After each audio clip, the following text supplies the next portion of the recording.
सूरज की रोशनी धीरे धीरे पहाड़ियों के पीछे से निकल रही थी। अजय, एक 18 साल का लड़का, गांव की कच्ची सड़कों पर तेज कदमों से चल रहा था।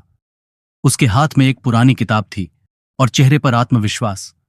वह एक किसान का बेटा था, लेकिन उसके सपने उससे कहीं बड़े थे।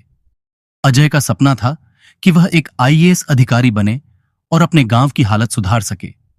लेकिन उसकी आर्थिक स्थिति बहुत खराब थी। स्कूल की फीस भरना मुश्किल था, किताबें खरीदने के पैसे नहीं थे और पढ़ाई के लिए भी कोई सुविधा नहीं थी। अजय जब भी पढ़ाई के लिए बैठता, लोग उसका मजाक उड़ाते। गांव का लड़का अफसर बनेगा, सपने देखना बंद कर, खेती कर, ये तेरे बस की बात नहीं। लेकिन अजय ने हार नहीं मानी। वह दिन में खेतों में अपने पिता के साथ काम करता और रात में लालटेन की रोशनी में पढ़ाई करता। किताबें खरीदने के लिए उसने गांव में ट्यूशन देना शुरू किया। कई बार भूखे पेट सोना पड़ा, लेकिन उसने अपने सपनों से समझौता नहीं किया। 3 साल की मेहनत के बाद अजय ने यूपीएससी की परीक्षा दी। जब रिजल्ट आया तो वह बस कुछ अंकों से असफल हो गया। यह उसके लिए बहुत बड़ा झटका था। उसने सोचा, क्या समाज सही कह रहा था?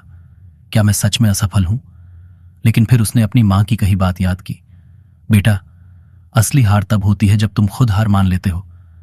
उसने अपनी गलतियों को पहचाना और फिर से पूरी ताकत से तैयारी में लग गया। अगले साल फिर से परीक्षा हुई। इस बार अजय ने रात दिन मेहनत की और जब रिजल्ट आया तो उसके गांव में खुशी की लहर दौड़ गई। अजय ने आईएएस परीक्षा पास कर ली थी।